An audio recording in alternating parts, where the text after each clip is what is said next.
Imagine a world where death isn't the end, but a temporary pause. Cryonics offers that tantalizing possibility. When someone passes away, their body is cooled to sub-zero temperatures, halting decay. The idea is to preserve them until future technology can revive them, potentially curing diseases we can't even fathom today. It's not just science fiction, it's a growing field with real-life applications.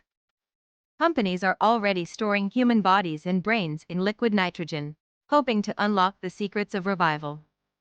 Critics argue it's a gamble, but supporters see it as a chance to extend life and explore the unknown. What if, one day, we could wake up in a world where aging is optional? The ethical implications are vast, but the allure of a second chance is undeniable.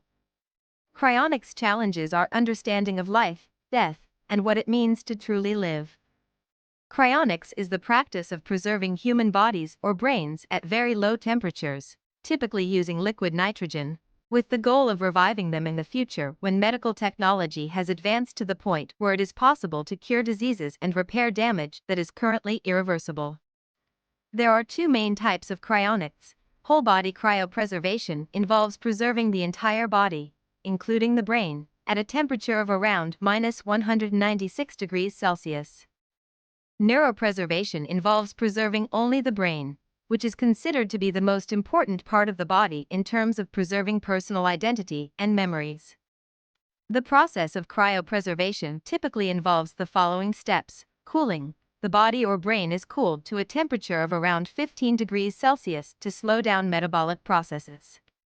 Perfusion. A cryoprotectant solution is pumped through the body or brain to prevent ice formation and damage during the cooling process. Vitrification. The body or brain is cooled to a temperature of around -130 degrees Celsius, at which point the water inside the cells forms a glass-like state, preventing ice formation and damage. Storage. The cryopreserved body or brain is stored in a cryogenic facility, where it is maintained at a temperature of around -196 degrees Celsius. The main goal of cryonics is to preserve human life and prevent death, with the hope that future medical technology will be able to revive and cure diseases that are currently incurable. However, cryonics is still a highly experimental and controversial field, and there are many ethical, legal, and scientific questions surrounding its practice. Some of the challenges and limitations of cryonics include reversibility. It is currently unknown whether it will be possible to revive cryopreserved humans in the future.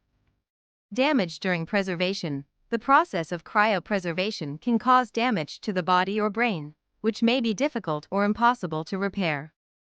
Cost. Cryopreservation is an expensive process, and the cost of storing a cryopreserved body or brain for an extended period of time can be prohibitively high.